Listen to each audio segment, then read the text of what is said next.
নির্বাচনের আগেই বিএনপির বিচার হতে হবে। এতদিন বলতাম আওয়ামী লীগের বিচার হতে হবে, এখন বলি বোধ বিএনপি এবং আওয়ামী লীগের বিচার হতে হবে। কারণ আওয়ামী লীগ গণহত্যা করেছে, আর বিএনপি গণহত্যা না করলে হত্যা করে।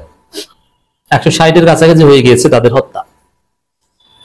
এখন আপনি যদি এই হত্যাকাণ্ডের বিচার না করেন, তাহলে বিএনপি সন্ত্রাসীরা তাদের এই কার্যক্রম চালাতেই থাকবে এবং আপনি এটা বন্ধ করতে পারবেন না। নির্বাচনকে কেন্দ্র করে হাজার হাজার লাশ পড়বে। এই জন্যে বিএনপির যে হত্যাকাণ্ড, মধ্যযুগীয় কায়দায় পাথর মেরে যে হত্যাকাণ্ড, লাশের উপর যে বিএনপির নৃত্য, বিএনপি যে রক কাটা রাজনীতি, বিএনপি এখন রক কাটা পার্টি বিএনপি, এগুলোর যদি বিচার না হয় তাহলে কখনোই তারা সুষ্ঠু নির্বাচন হতে দিবে না। এই জন্য নির্বাচনের আগে বিএনপির বিচার হতে হবে, এই দাবি এখন আমরা সামনে আনছি। আমি সর্বপ্রথম বললাম যে বিএনপির এই চাঁদাবাজি এবং হত্যার রাজনীতির ডাবল সেঞ্চুরি হতে যাচ্ছে প্রায়। এই হত্যার বিচার হতে হবে, তাহলে যদি এই বিএনপি সন্ত্রাসীরা বিচারের ভয়ে শান্ত হয়, সুষ্ঠু নির্বাচনের পরিবেশ হয়। নির্বাচনের আগে এটা করতে হবে। দর্শক, বিএনপির মূত্র বিষয়ক সম্পাদক দুদু বলছেন, নির্বাচন হলে বোঝা যাবে কোন দল কতটা শক্তিশালী। দুদু আচ্ছা, এর জবাবে বলবো, আসলে যা ঘটছে, পাথর মেরে মানুষ হত্যা করছে, সারা বাংলাদেশ থুতু দিচ্ছে, রক কাটা পার্টি হয়ে উঠছে, মাদক ব্যবসা, চাঁদাবাজি, এমন কোন অপরাধ নাই যা না করছে। তারেক রহমান নিজে চাঁদার ভাগ পাচ্ছে। একদম আওয়ামী লীগের পতনের আগে আওয়ামী লীগের যে চরিত্র ছিল, বিএনপি সেই চরিত্র হয়ে উঠছে। এই বিএনপির পরাজয় নিশ্চিত। এই বিএনপিকে মানুষ ভোট দিবে এটা কেন মনে করছে? চাঁদাবাজদের মানুষ ভোট দিবে এটা আপনি কেন ধারণা করছেন? না, দিবে না, হতে পারে না। তো দর্শক, নির্বাচন হলে বোঝা যাবে কোন দল কতটা শক্তিশালী। দুদু ভেবেছিল যে আগের মতো ভোট চুরি করবে, ভোট চুরি করে দেখাবে যে আমরা শক্তিশালী। না, এরা এনসিপি কে সিট দিবে, টোপ দেয়, আর এরা নিজেরাই তো সিট পাবে না। সিট দিবে কি? কয়টা সিট পাবে? কেন আপনাদেরকে ভোট দেবে? চাঁদাবাজদের প্রশ্রয়দাতা, মদতদাতা, লালন পালনকারীদেরকে মানুষ কেন ভোট দেবে? প্রশ্নই আসে না। আপনারা ভোটের যোগ্যতা হারিয়েছেন। আওয়ামী লীগের সব ক্যারেক্টার গুলো বিএনপি পজেস করছে, অতএব আওয়ামী লীগের মতো অবস্থা হবে বিএনপি। বিএনপি যদি বুদ্ধিমান হয় তাহলে এবার ক্ষমতায় আসার চেষ্টা করবে না। কারণ ক্ষমতা আসার চেষ্টা করলে হাসিনার ঋণের বোঝা, দেশকে স্থিতিশীল রাখা, সংস্কার টিকিয়ে রাখা, নানান বিষয়ে আওয়ামী লীগের বিচার করার যে প্রত্যাশা তৈরি হবে, এগুলো বিএনপি জিয়াউর রহমান কবর থেকে উঠে আসলে পারবে না। দেখবেন যে কয়েক মাসের মাথায় বিএনপিকে পিটিয়ে মানুষ বঙ্গোপসাগরে পাঠিয়ে দিচ্ছে। এই জন্য বিএনপির যদি বুদ্ধি থাকে তাহলে এবার তারা ক্ষমতা নেবে না, এবার তারা বিরোধী দল হতে চেষ্টা করবে। মানে এবার যারা এই নির্বাচনের পর যারাই ক্ষমতায় আসুক, রাস্তা একটাই, সেটা হচ্ছে ওই যে জাতীয় সরকার 5 বছর চালাক, দেশটা একটা স্থিতিশীল অবস্থায় নিয়ে যায়। কিন্তু কোন দলীয় সরকার চালাতে গেলে দেশ ধ্বংস হয়ে যাবে, আর তখন তাদেরকে পিটিয়ে মানুষ বঙ্গোপসাগরে পাঠিয়ে দেবে। ভারত নতুন ভাবে কাউকে আর জায়গা দিবে না, এই জন্য বঙ্গোপসাগর বলছে। এই জন্য বুদ্ধিমান কেউ সরকারের দায়িত্ব নেবে না এককভাবে, হয় জাতীয় সরকার, নইলে ডক্টর ইউনূসের নেতৃত্বে নির্বাচনের আগেই সব দল মিলে কোন একটা সরকার যে পরিস্থিতি উত্তরণ করে একটা স্থিতিশীল অবস্থা যায়, তারপরে নির্বাচন, তারপরে সংস্কারের পর যারাই ক্ষমতা আসুক সমস্যা নেই। কিন্তু এই পরিস্থিতিতে বিএনপি ক্ষমতা আসলে বিএনপি তো মারা খাবে, আর ক্ষমতা আসতেই পারবে না। এত সোজা না। নির্বাচন হলে বোঝা যাবে কোন দল কতটা শক্তিশালী। আরে ভাই, প্রস্রাব করার শক্তি আর নির্বাচন জিতে আসার শক্তি এক নয়। দুদু মনে করেন যে আমার পেটটা অনেক বড়, মূত্রথলি অনেক বড়, অনেক প্রস্রাব করতে পারি, যার ফলে আত্মবিশ্বাসী হয়ে বলে যে প্রস্রাব করে ভাসিয়ে দিবে। ভাই, আপনার প্রস্রাবের মূত্রথলি বড় হওয়া, প্রোস্টেট কত মিটার, প্রোস্টেট, পিভিআর, এগুলো বুঝেন মেডিকেল সায়েন্সের পরিভাষা। এই দুধুর পিভিআর কত কত এমএল, এগুলো টেস্ট করার। পিভিআর আর প্রোস্টেট মেপে, মূত্রথলি মেপে নির্বাচনে ভোট মাপা যায় না। আপনি ওগুলো নিয়ে থাকেন। মূত্র দুধু অনেকেই বিএনপিকে আমল নিতে চাচ্ছে না, অভিযোগ করে বিএনপির ভাইস চেয়ারম্যান শামসুজ্জামান দুদু বলেছেন। দেখেন, বিএনপি কিন্তু বুঝছে যে তাদেরকে অনেকে আমলে নিতে চাচ্ছে না। মানে এটাই বাস্তবতা, আপনারা আমলে নেওয়ার মতো অবস্থায় নাই। আপনাদের আমল এখন মিটফোর্ড হসপিটালের সামনে, টেম্পল স্ট্যান্ডে, পাবলিক টয়লেটের সামনে। জনগণের ভোটের ক্ষেত্রে আপনাদের আমল নাই। আমলে নিবে কেন? এটাই ঠিক যে জনগণ আমলে নিতে চাচ্ছে না, হিসাব আস্তে আস্তে বাদ হয়ে যাচ্ছে বিএনপি। বাংলাদেশের রাজনীতি বিএনপি থাকবে না, রাইট ইট ডাউন। বিএনপি কোনো ভবিষ্যৎ নাই। এই জন্য বিএনপির তরুণ প্রজন্ম আপনারা এনসিপি করেন ভাই, ভবিষ্যৎ থাকবে। নইলে এই জুনায়েদ আহমেদ পলকের যে কান্নাকাটি দেখেছেন না, আপনাদের ভাগ্য ওইটা আছে। বিএনপি ছাড়ুন। আমরাও মনে করি নির্বাচনটা খুব জরুরি। নির্বাচন হলে কারা 2টা না 3টা সিট পাবে, জামানত বাজেয়াপ্ত হয়ে দেশ ছাড়া হবে, সেটা নির্বাচন ছাড়া তো বোঝা যাবে না। কেন জামানত বাজেয়াপ্ত হলে দেশ আপনার পিটাবেন নাকি? হুমকি দিচ্ছেন। এই দুদুদের কাজ হচ্ছে হুমকি দেওয়া। জামানত বাজেয়াপ্ত হলে দেশ ছাড়া, মানে তারা দেশ ছাড়া করবে। জামানত বাজেয়াপ্ত হলে দেশ ছাড়া করবে, পরাজিতদের দেশ ছাড়া করবে, এই হুমকি দিচ্ছেন। না, বাংলাদেশে কেউ পরাজিত হলে কেউ জিতলে কে দেশে থাকবে, কে, এইসব হিসাব নিয়ে হবে না।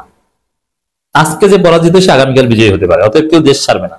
ওই দেশ ছাড়াবেন পিটিয়ে, এই রাজনীতি আমরা করতে দিব না। নির্বাচনের আগে আপনাদের এই সন্ত্রাস বন্ধ করতে হবে, তার আগে কোনো নির্বাচন হতেই দেব না। অতএব এইসব হুমকি দিয়ে লাভ নেই। তার চাইতে বরং প্রস্তাব করার হুমকি দেন যে তোমাদের ব্যালট বক্সে কিন্তু প্রস্তাব করে দিব, তারপরে ব্যালট পেপার ভিজে নাই হয়ে যাবে, অথবা যে সিল দাড়িপাল্লার উপর না হাত পাকার উপর না শাপলার উপর, ওইটা প্রস্তাবের যে এসিড তাতে ক্ষয় হয়ে যাবে, গুনতে পারবে না, এই ভয় দেন। শামসুজ্জামান দুদু বলেন কিন্তু কায়দা কৌশল করে সংস্কার নামে বিচারের নামে। এই দেখেন, সংস্কার বিচার এটা জনগণের দাবি, আর এটাকে বলছে সংস্কারের নামে বিচারের নামে। এর মানে এর সংস্কার বিরোধী, বিচার বিরোধী। শোকজ খেয়ে দুদুর শিক্ষা হয় নাই। বিএনপি শোকজ করেছে না যে কথাবার্তা সংযত হয়ে বলতে হবে, শিক্ষা হয়নি। 2-3 দিন ঠিক ছিল। কি কি বিষয় সামনে নির্বাচনে কিভাবে ঠেকানো যায় সেগুলো বিবেচনা। সংস্কারের কথা বললে, বিচারের কথা বললে এগুলো নাকি নির্বাচন ঠেকাতে চায়। তা আপনার এতে কাজ হবে না। সংস্কার বিচার শুধু আওয়ামী লীগের বিচার না, বিএনপির বিচার হতে হবে আগে। তার আগে বাংলাদেশে নির্বাচন হবে না, লিখে রাখেন। আপনারা মিটফোর্ডে পাথর মেরে মানুষ হত্যা করবেন আর ভেবেছেন বাংলাদেশে নির্বাচন হবে? নেভার। তিনি বলেন কিছু কিছু তথাকথিত বুদ্ধিজীবী রাজনীতিবিদ মনে করেন তারাই ক্ষমতায় আসবে, বিএনপি এবারে প্রথম ক্ষমতায় যাবে তা নয়। এর আগেও একাধিকবার জনগণের সমর্থন নিয়ে ভোটে জিতে ক্ষমতায় গেছে। হ্যাঁ, আওয়ামী লীগও গেছে, কিন্তু সে যুগ নাই। আওয়ামী লীগ পালিয়েছে, বিএনপি পালানোর পালা এখন। কারণ চাঁদাবাজদের সুযোগ দেওয়ার জন্য বাংলাদেশের মানুষ রক্ত দেয়। তিনি বলেন তারেক রহমানের সাথে ডক্টর ইউনূসের সাথে লন্ডন বৈঠক বলেছেন তার আগে বাংলাদেশের একটা অস্থিরতার মধ্য দিয়ে চলে গিয়েছিল, কিন্তু কেউ বিশ্বাস করতে পারতো না। তবে এগুলো বলে কোনো লাভ নেই। বিএনপির ভবিষ্যৎ শেষ, বিএনপির বিচার চাই। চাঁদাবাজি এবং প্রায় 200 ডাবল সেঞ্চুরি হত্যাকাণ্ডের বিচার চাই, রক কাটার বিচার চাই। বিএনপি এখন রক কাটা পার্টি। মিটফোর্ড এলাকায় যে ঘটনা নিয়ে বাংলাদেশে তোলপাড়, বিএনপির বিরুদ্ধে বাংলার জনতা যখন ফুঁসে উঠেছে, সেই মুহূর্তে বাংলাদেশ জামাত ইসলামী মিটফোর্ডের ওই ঘটনা নিয়ে, ওই নৃশংসতা নিয়ে, বিএনপির আইয়ামে জাহিলিয়াতের কর্মকাণ্ড নিয়ে জামাত ইসলামী অফিসিয়ালি মুখ খুলেছে, আনুষ্ঠানিকভাবে স্টেটমেন্ট দিয়েছে। তবে জামাত ইসলামীর স্টেটমেন্ট নিয়ে আরেক তোলপাড়। কারণ বিএনপি চেষ্টা করছে, তারেক রহমানের পান্ডারা চেষ্টা করছে, তারেক রহমানের পালিত গুন্ডারা চেষ্টা করছে যে এটাকে বিচ্ছিন্ন একটা ঘটনা হিসেবে দেখাতে, ঠিক যেভাবে হাসিনা চেষ্টা করত। এটা বিচ্ছিন্ন ঘটনা, এরকম ঘটনা সমাজে ঘটে। আর বিএনপির যারা জড়িত তাদেরকে আমরা বহিষ্কার করেছি, যুবদল নেতা, ছাত্রদল নেতা, অনেককে আজীবন বহিষ্কার করেছে, অতএব ঘটনা শেষ। এটা ভেবেছিল এরা হাসিনার আমল, তারেক রহমান বেঁচে যাবে। না, এত সহজ নয়। তারেক রহমানের এই চেষ্টার মধ্যে, বিএনপির এই চেষ্টার মধ্যে, এটাকে বিচ্ছিন্ন ঘটনা হিসেবে দেখানোর চেষ্টার মধ্যে অবশ্য তারেক রহমান কয়েকদিন সিসিটিভি ফুটেজ ধামাচাপা দিতে পেরেছিল। মজার বিষয় দেখেন, ঘটনা ঘটেছে 9 তারিখ, আর ছাত্রদল এরা বিক্ষোভ করলে 11 তারিখ রাতে, 12 তারিখের আগে আগে। তাহলে চিন্তা করেন যে এরা কতটা প্রতারক। ধামাচাপা দিতে ব্যর্থ হয়ে এখন জনগণ রাস্তায় নেমেছে, ওরাও একটু জনগণের সাথে রাস্তায় নামে।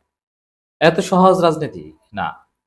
রাজনীতি যে কতটা কঠিন, তারেক রহমানের কপালে যে কি বিপদ আছে, বাংলাদেশের মাটির ঘ্রাণ যে তারেক রহমানের নেয়ার আর সম্ভাবনা আমি দেখছি না। জামাত ইসলামী এবং ইসলামী আন্দোলন বাংলাদেশ চরমোনাইয়ের অফিসিয়াল স্টেটমেন্ট দেখলে আপনি বুঝবেন। এক, ঢাকা বিশ্ববিদ্যালয়ের সব বিভিন্ন জায়গায় স্লোগান, আমার ভাই মরল কেন, তারেক রহমান তুই জবাব দে। এর মানে ইতিহাসের কাঠ গড়ায় তারেক রহমান। যতই হাউকাউ করুক এই জাতীয়তাবাদী পান্ডারা, লাভ হবে না। এটা বিএনপির দলীয় নীতি আদর্শের ফসল।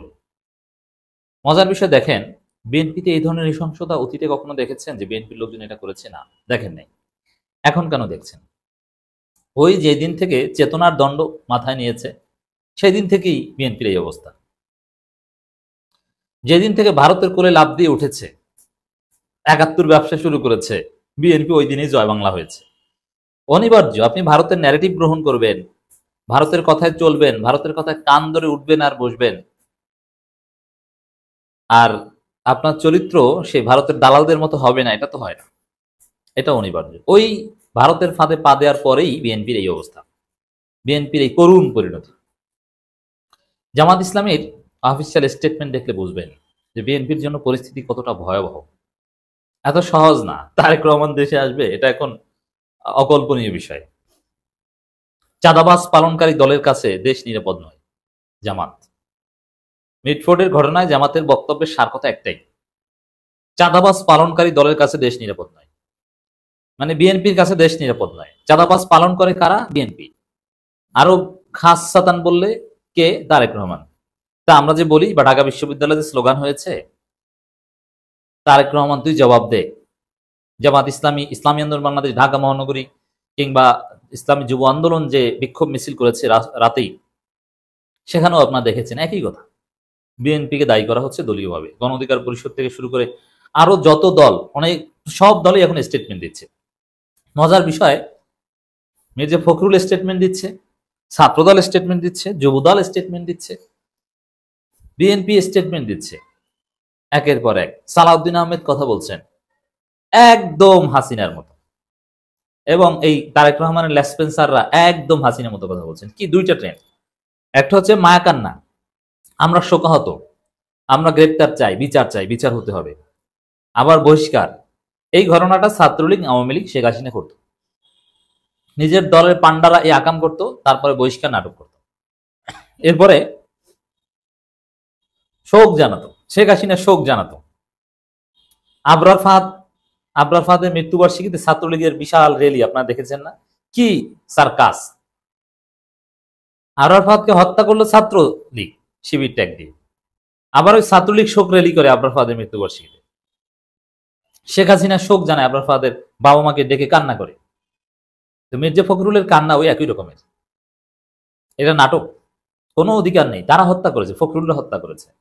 আবার কিছু কমন ডায়লগ আছে হাসিনার লেসপেন্সাররা দিত, যে না খুন তো খুনি, এটা খুনির কোনো রাজনৈতিক পরিচয় নেই। এই যে ধান্দাবাজি কথা, ওকে আগে ধরবেন। খুনির রাজনৈতিক পরিচয় নেই মানে রাজনৈতিক পরিচয় ছাড়া কেউ খুন করতে পারে না। খুনির রাজনৈতিক পরিচয় আসল পরিচয়। আপনারা যদি খুন না চান, তাহলে ওই খুনি কোন ক্ষমতা বলে খুন করেছে এটাকে আইডেন্টিফাই করতে হবে, কারণ ক্ষমতা ছাড়া কেউ খুন করতে পারে না। তা আপনি চাইলেই কাউকে খুন করতে সাহস করবেন? করবেন না। কখন করবেন? যখন আপনার পাওয়ার আছে। আপনি চাইলেই কি রাস্তায় চাঁদাবাজি করতে যাবেন? না। কখন চাঁদাবাজি করতে যাবেন? যখন আপনার পাওয়ার আছে। অতএব খুন, চাঁদাবাজি এগুলোর সম্পর্ক হচ্ছে ক্ষমতার সাথে, এমনকি ধর্ষণের সম্পর্ক ক্ষমতার সাথে। যার ক্ষমতা আছে সেগুলো করতে যায়। তো এই জন্য খুনির রাজনৈতিক পরিচয়টা হচ্ছে সবার উপরে, অথচ ডেসপিকেবল মাদারবোর্ড এই ফাহাম আব্দুল সালাম বা বিএনপির এই পান্ডাই, খুনির দালালেরা, এই নরপিশাচদের দালালেরা, ফাহাম আব্দুল সালামরা, ওরা হচ্ছে নরপিশাচদের দালাল, এই মধ্যযুগীয় বর্বরতার আইয়ামে জাহিলিয়াতের দালাল। এরা বলছে যে খুনির কোনো রাজনৈতিক পরিচয় নেই, অথচ খুনির রাজনৈতিক পরিচয়টাই সবার ঊর্ধ্বে আসা উচিত, সবচেয়ে গুরুত্বপূর্ণ। এই জন্য আমরা বিএনপিকে এখানে ডিল করছি, কারণ বিএনপি হওয়ার কারণেই খুন করেছে। তারা বিএনপি না হলে এই খুন করতো না, বিএনপি না হলে তারা চান্দাবাজি করতে যেত না, এই খুনের ঘটনাই করতো না। মানে টোটাল বিষয়টাই হচ্ছে বিএনপি। দর্শক, জামাত এই জন্য স্পষ্ট করেছে চাঁদাবাজ পালনকারী দলের কাছে দেশ নিরাপদ নয়। পালন করে কে? তারেক রহমান। রবিউল ইসলাম নয়ন তার পাশে এই সোহাগ দাঁড়িয়ে আছে, পিছনে দাঁড়িয়ে আছে, আর নয়ন হচ্ছে তারেক রহমান একদম ক্লোজ বিশ্বস্ত। তাহলে বুঝুন তারেক রহমান নিজের যে প্রশ্রয়দাতা, সন্দেহ সংশয় আছে? তারেক রহমান এই চাঁদাবাজ পালেন ক্ষমতা আসার জন্য, গুন্ডা পালেন। এই চাঁদার ভাগ যায় লন্ডনে, ওই লন্ডনেই থাকতে হবে, দেশে আর আসতে পারবেন না। তার 12টা বাজিয়েছে। এটা হাসিনার বাংলাদেশ না যে এরকম ঘটনা ঘটবে আর আপনার ধামাচাপা দিবেন না। এক ঘটনায় আপনার 12টা বাজবে, এটা থামবে না, এটা চলতে থাকবে। সব দল ধীরে ধীরে রাজপথে নানান ধরনের কর্মসূচি দিচ্ছে। পুরান ঢাকায় ভাঙানি ব্যবসায়ী লাল চাঁদ ওরফে সোহাগকে প্রকাশ্যে ইট পাথর দিয়ে পিষ্ট করে হত্যা, লাশের উপর জঘন্য বর্বরতার প্রতিবাদ জানিয়েছে বাংলাদেশ জামাত ইসলামী। বিএনপির প্রতি ইঙ্গিত করে জামাত বলছে, দেশবাসীর প্রশ্ন, চাঁদাবাজ সন্ত্রাসীদের লালন পালনকারী দলের নেতারা যে রাজনীতির কথা বলে বেড়ায়, সেই দলের হাতে জনগণের জানমাল কতটা নিরাপদ? এই দল ক্ষমতায় গেলে দেশ, জাতীয় রাষ্ট্র কখনোই নিরাপদ থাকতে পারে না। ক্লিয়ার কথা, সব দলেরই একই ক্লিয়ার, গোলাম পরের বিবৃতি। অতএব তারেক রহমানই সমস্যা রাজনীতির। বিএনপি, তারেক রহমান এদেরকে মাইনাস করলে দেশে শান্তি আসবে।